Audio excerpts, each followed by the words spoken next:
Hola, bueno, muchas gracias por acompañarnos en esta 35ª edición del Festival de Cine de Mar del Plata y bueno, especialmente en esta conversación posterior a la exhibición de La sangre en el ojo, película de Toya Bonino. Nos acompaña Toya, Nicolás Testoni, guionista, co-guionista de la película, y Alejandra Ginspun, productora. Así que bueno, muchas gracias, les agradezco por estar aquí, por de alguna forma continuar, intentar emular de esta forma remota esta comunidad que año a año es el festival y que bueno, en esta edición nos encuentra encontrándonos frente a las pantallas.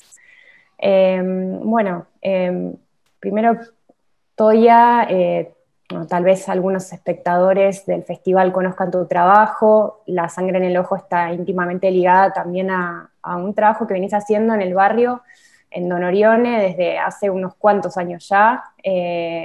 Tu formación, que en parte involucra las artes visuales, también ha hecho de este recorrido, de estos trabajos, digamos, como un trabajo bastante digamos, ecléctico y polifónico, y pensaba un poco, bueno, como en estos trabajos anteriores, tanto en ese libro que habías hecho sobre los relatos de las mujeres del barrio y en Manteles, que, que, bueno, es otro trabajo de Toya que tal vez algunos vieron, en donde ella, bueno, a partir de la imagen del objeto, del mantel, digamos, desprendía ciertas vivencias y ciertos relatos que uno de ellos, el de una mujer llamada Ana, dio pie un poco a conocer a esta familia bueno, que primero de alguna forma retrataste, si podemos decirlo de una forma,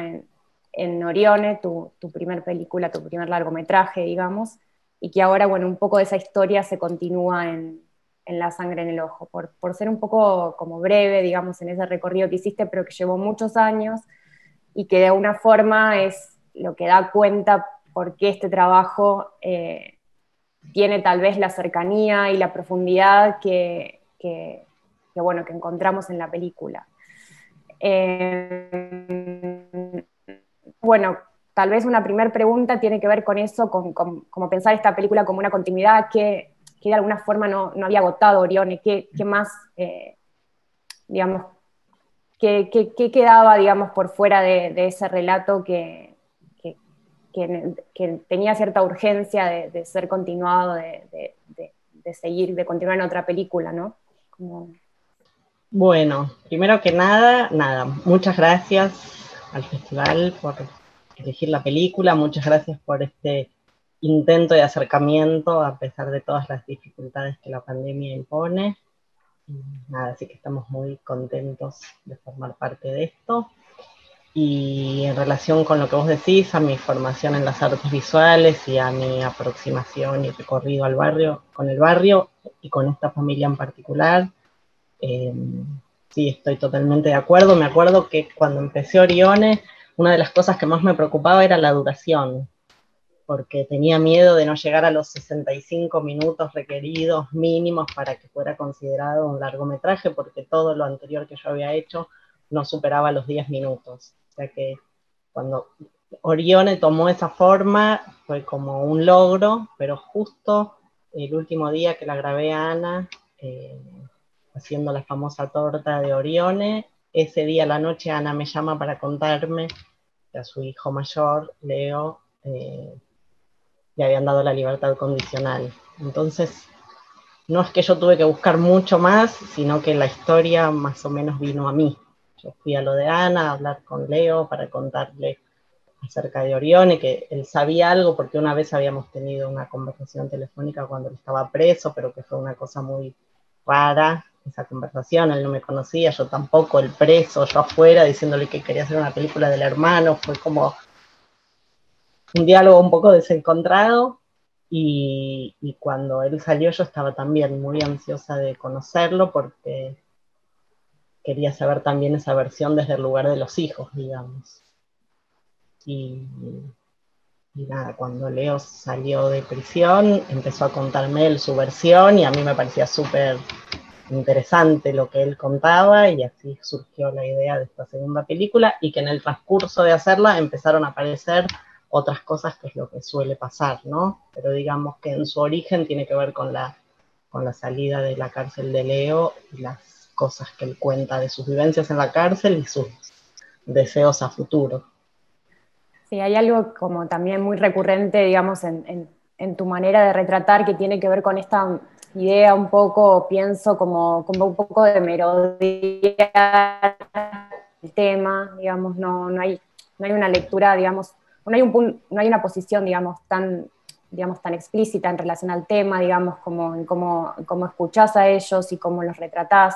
Como hay algo de eso también, como de una película que por momentos es incómoda, que deja más preguntas que respuestas.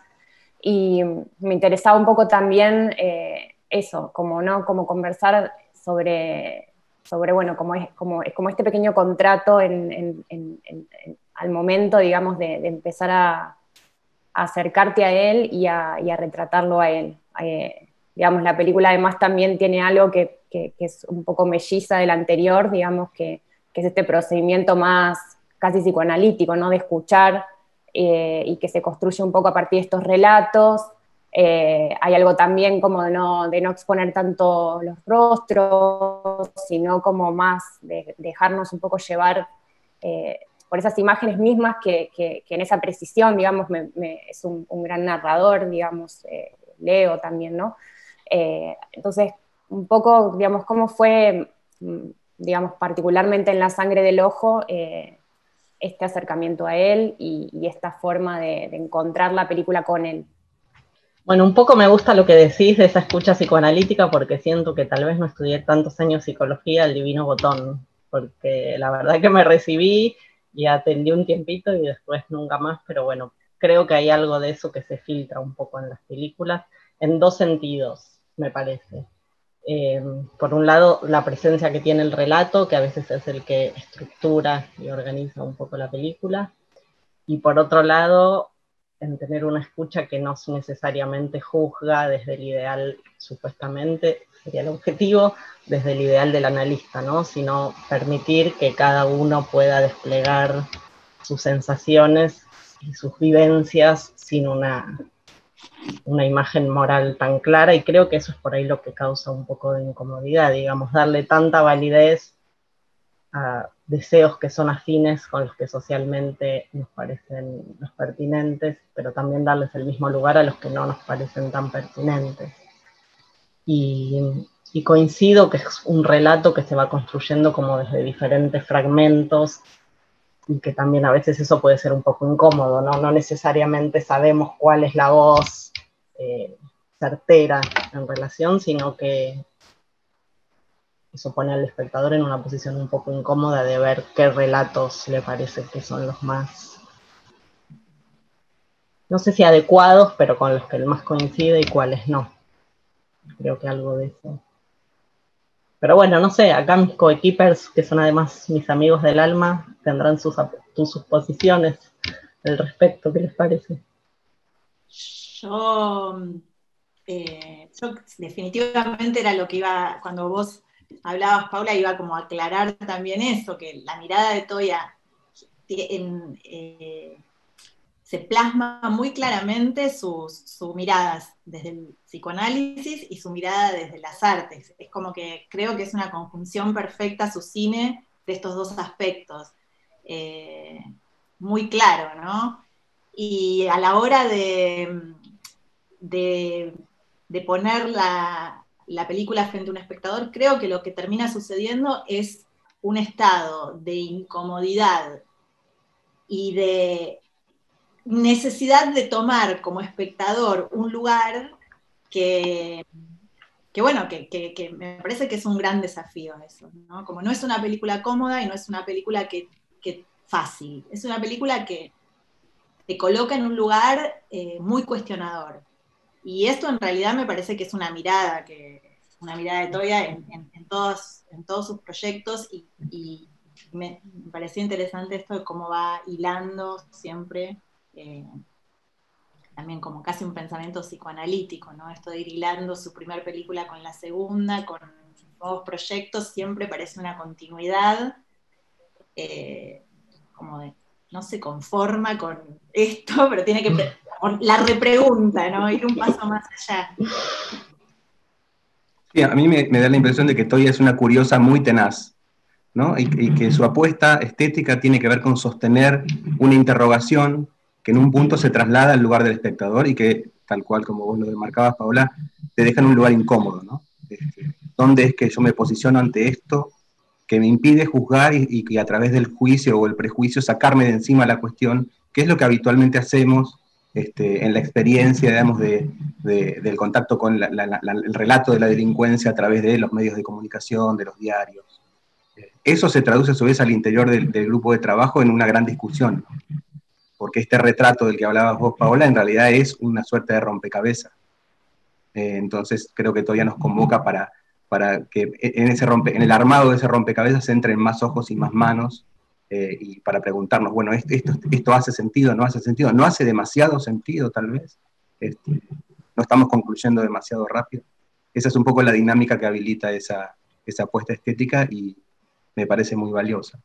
En esta suerte de rompecabezas que decís, me parece como muy pregnante esa imagen, digamos, como un registro, digamos, de las noticias, de un canal de televisión, digamos, donde se ve parte del barrio, luego de esa pesquisa se ve esa parte del barrio a partir de un dron, como que es un poco como están las antípodas de la película, ¿no? Que claramente, digamos, busca, digamos, a partir de situaciones como cotidianas o de eso, de gestos pequeños, dar de alguna forma como dar cuenta de este todo, que es algo súper complejo también, que desde esa vista, digamos, de vuelo de pájaro sería muy difícil de comprender.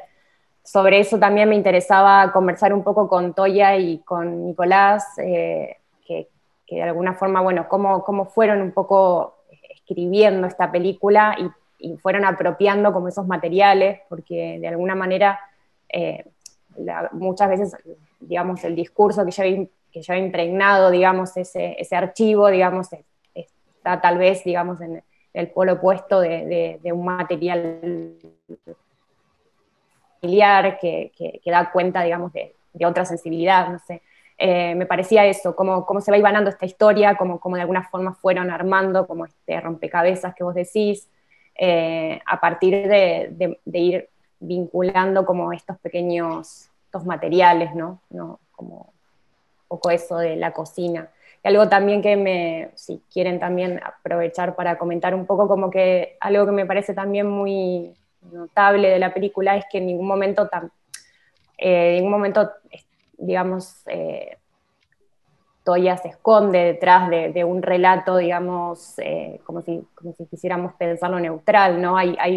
Hay pequeñas situaciones en las que se da un poco de cuenta de su presencia detrás de cámara y de ese diálogo, digamos, con... perdón. Leo. Con Leo, perdón. Me recordaba Ale y digamos, se me confundían los hermanos. Pero bueno, eso, como de alguna forma también se hace consciente de las costuras de la película, ¿no? No sé si es muy amplia la pregunta, pero me parece que tiene mucho para decir de eso. ¿Qué dice usted, Tony? No, me quedé pensando en la pregunta sobre cómo se escribió esta película y me parece que no se escribió en ningún momento, en el sentido de que se escribió demasiadas veces. En realidad la escritura, en todo caso, es siempre un proceso de reescritura, ¿no? Porque no es una historia que está basada en hechos que ya sucedieron, sino que de alguna manera suceden hasta ahora, ¿no? En este preciso instante, ¿no? Es una cosa que en todo caso no lo estamos escribiendo nosotros, ¿no? Se está sucediendo en los hechos. Y eso por ahí te lleva a un cierto permanente replanteo de las cosas, ¿no? Y en ese trabajo de replanteo llegás a alguna estructura y llegás a la necesidad, supongo, de marcar un punto. Esa por lo menos es mi experiencia de acompañar a Toya en este proceso. Sí, yo tengo la sensación que también un poco cuando en Orione tuvimos la clave de que muchos fragmentos distintos pueden ir contando la misma historia, y aceptamos esta idea de collage, y aceptamos esta idea de no juzgar los materiales, sino justamente valorarlos en su procedencia diferente y no ponerse quisquilloso con la calidad o con la toma o de dónde viene, sino al contrario, valorando esa diversidad, es lo que nos permite, sí, pensarlo como un collage o como un rompecabezas en donde todos esos fragmentos van contando, y que en realidad la decisión es cuál va al lado de cuál, pero también yo estoy convencida que podrían estar en distintos lugares que como están ubicados ahora, ¿no? Como en eso coincido con Nico, con que es una permanente reescritura, porque claro, cada material va resignificando al anterior que viste y en otro orden podrían contar la historia por ahí un poco de otra manera. Pero creo yo que ahora es un poco más simple teniendo como esta premisa de que hay muchos materiales diferentes. Puede ser lo que grabó una nenita de 7 años, puede ser lo del noticiero, puede ser lo que graba alguien que está preso, puede ser lo que grabo yo, y todos esos materiales de textura tan diferente y proveniendo de universos tan diferentes pueden convivir para construir ese universo. Eso me parece en relación a lo de la escritura que vos pensabas, o esta escritura permanente que dice Nico. Y en relación a no esconderme, para mí era importante mostrarme como involucrada en esa misma situación. O sea, que es a mí a la que me están contando eso, que podría ser testigo de eso, o que podría ser cómplice de eso, o que podría denunciar eso, y siento que es como, nada, estar ahí en la pileta con Leo, digamos, compartir esa intimidad y esa proximidad y esos riesgos y ese estar en el barrio. O sea, prefiero ser, si tengo que elegir, prefiero ser cómplice de esta confesión tan difícil que ser juez de esta situación tan difícil. Y me parece que mostrando mi lugar o no escondiéndolo es un poco una pista de eso.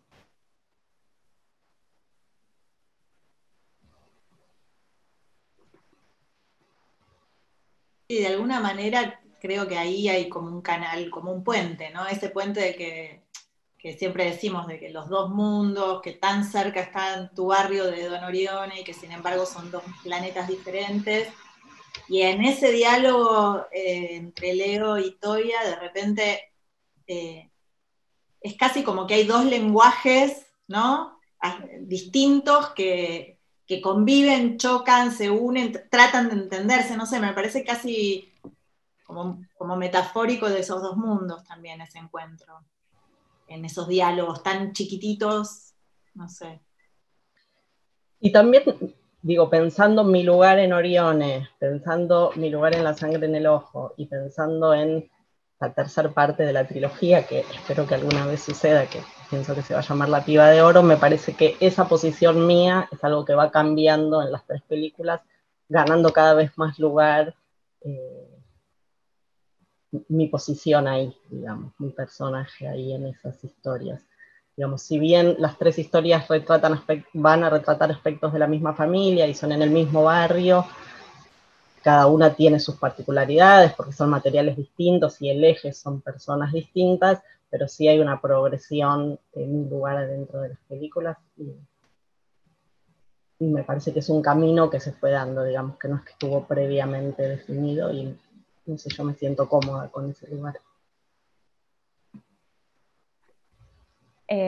También pensaba un poco, bueno, cómo sostener también, como hay, digamos, una va viendo la película, ¿no? Y hay cierta tensión que se va sosteniendo un poco en esto que habíamos hablado también, en cómo se va, en cómo ese relato, digamos, también va, digamos, como soltando más detalles, se va haciendo, digamos, como que creo que cada vez se va haciendo más complejo y cada vez nos va incomodando un poco más, ¿no? Y entonces pensaba un poco eso, que tal vez tiene que ver más con una estrategia, que algo bueno, que ya un poco conversaron en relación a bueno, escribir, que en este caso también un poco es montar, escribir no en el sentido literal, sino en bueno, cómo disponer los materiales y en montar. Y como también pienso como como tal vez, digamos, en esta aparente rompecabezas y superposiciones, también hay como una pequeña línea, digamos, que pienso que está como atravesada por una tensión, digamos, en este recorrido, y creo que un punto muy alto también son como de alguna forma la aparición de esos archivos, esas grabaciones, digamos, dentro de la cárcel, que se intuye que él te envía desde el teléfono. Y luego también como esa suerte como de visita guiada, digamos, por el lugar, que está como muy cargada de sentido también por quien la filma y que demarca, que relata también, ¿no? Otra vez alguien narrando algo, ¿no? Entonces pensaba un poco cómo había sido, si tal vez había como alguna línea, digamos, a seguir, más allá de cierta causalidad que tal vez tenía que ver como con esa salida de la cárcel, ¿no? ¿Cómo fue un poco eso? Más en relación tal vez al montaje, pero... En realidad con el montaje hubo muchas pruebas permanentemente y podría seguir habiéndolas, ¿no? Un poco esto que decía. Y también la sensación de que cada uno de esos materiales despliegan universos enormes por los cuales uno podría seguir profundizándose, y lo que hace la película en realidad es tomar un poco de cada uno de esos materiales para construir una historia que en algún punto es lineal, digamos, es la voz de Leo el que va contando los hechos que van pasando, ¿no? Por eso me parece que Nico, cuando hablaba de una escritura permanente, se refería a esa relación entre el guión y el montaje que fue permanente en la película, y de hecho hay muchos materiales que aparecieron cuando el primer guión ya lo habíamos escrito y empezaron a ser incluidos y a modificar la estructura que por ahí en algún momento habíamos pensado. Sí, yo coincido con la fuerza de esos materiales que vos estás nombrando, Pau, y por eso es que terminando La Sangre tengo como la necesidad de pensar una película más en esta serie. Sí, tal vez la película puede ser pensada en un subtexto como una suerte de elogio de la imagen plebeya, ¿no? De todas estas posibilidades de generar imágenes que todos tenemos hoy en cualquier circunstancia, incluso en la circunstancia del que está detenido, pero logra no salir él, pero sí hacer fugar esas imágenes para contar algo, ¿no? Algo que a su vez entra en tensión con otras cosas, ¿no? Me quedé pensando en la metáfora que planteaba Alejandra del puente, ¿no? Y en alguna medida el relato, digamos, es un puente, pero es un puente colgante, ¿no? Uno de esos puentes que están sostenidos por un montón de tensiones, de tensores, y es como un paso precario entre abismos, ¿no? Si se quiere, abismos que son sociales en principio.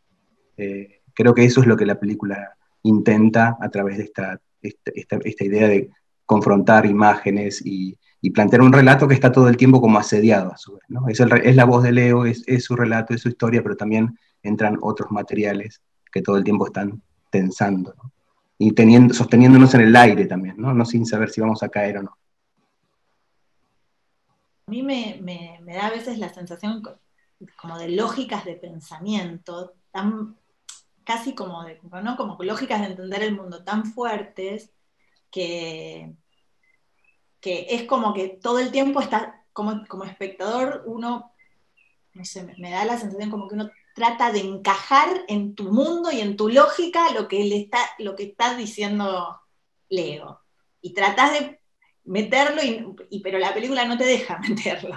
Y volvés a tratar de, ¿no? Es como que hay como una lucha constante entre lógicas de entender el mundo y que al final también te pasa que no es tan alejado, o sea, que al final terminás entendiendo ese otro mundo también. Entonces me parece que es como esa distancia incómoda entre ese otro que puede ser tan temido, tan enemigo o tan cercano a lo que uno también haría si estuviese en su lugar, ¿no?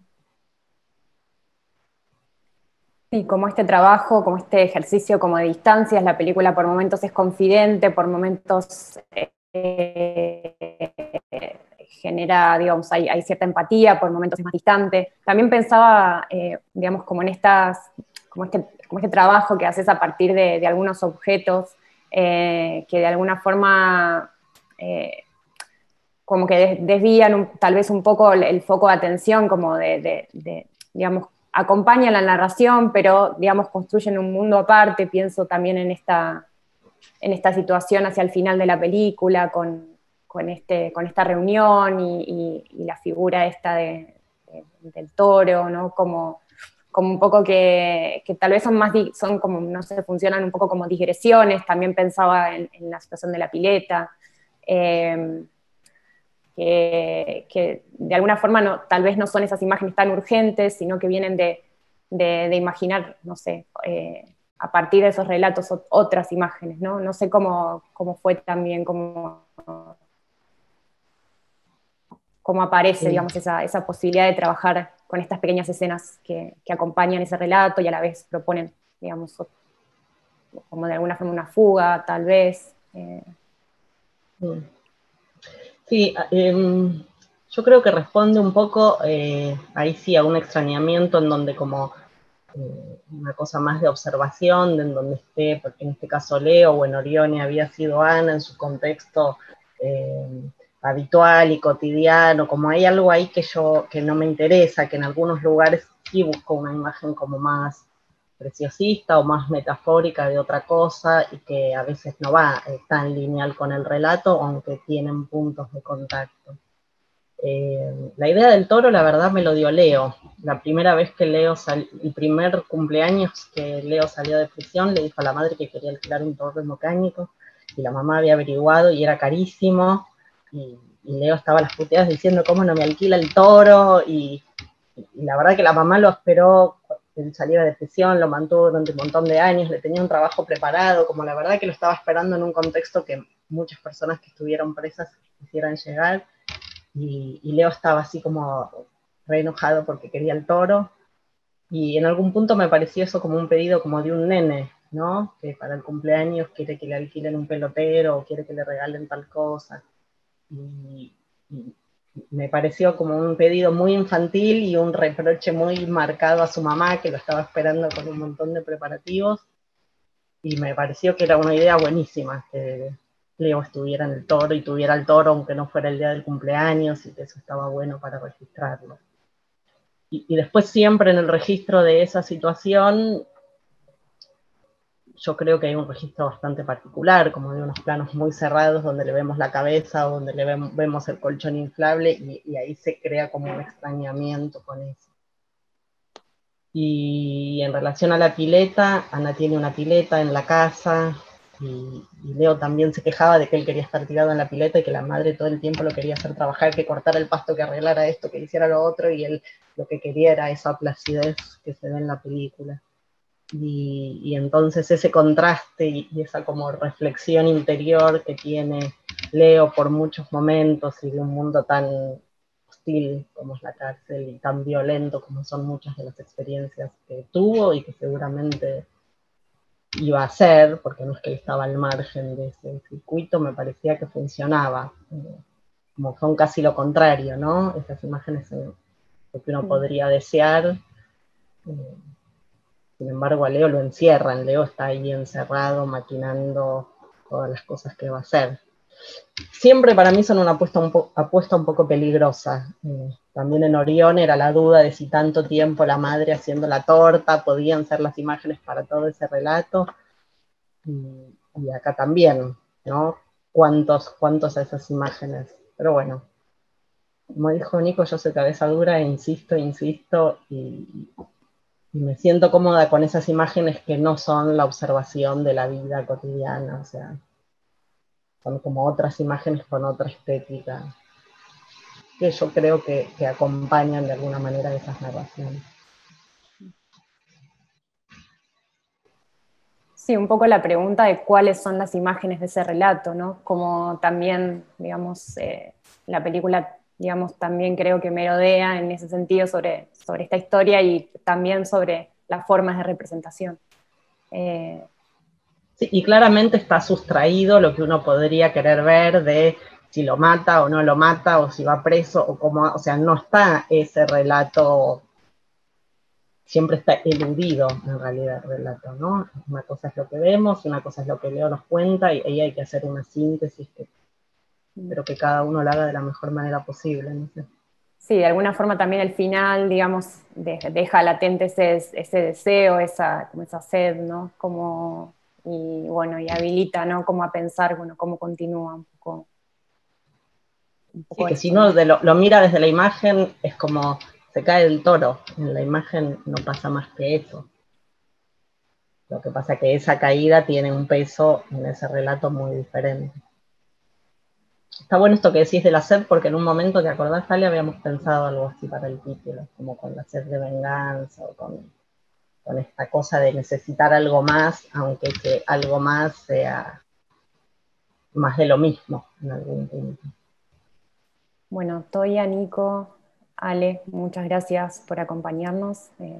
Esperemos que el paso de la película por el festival sea gratificante para ustedes. Para nosotros es un gusto contar con la película en la programación. También les agradezco esta conversación que, digamos, la película recién, digamos, está estrenando y digo, también pensaba como en algunas ideas que se van rumiando con el tiempo y bueno, que fue muy generosa la conversación, digamos, eh, digamos en esta situación, digamos, tan iniciática de su recorrido. Bueno, les agradecemos mucho en nombre del festival y bueno, espero que a los espectadores que nos sigan acompañando. Muchas gracias.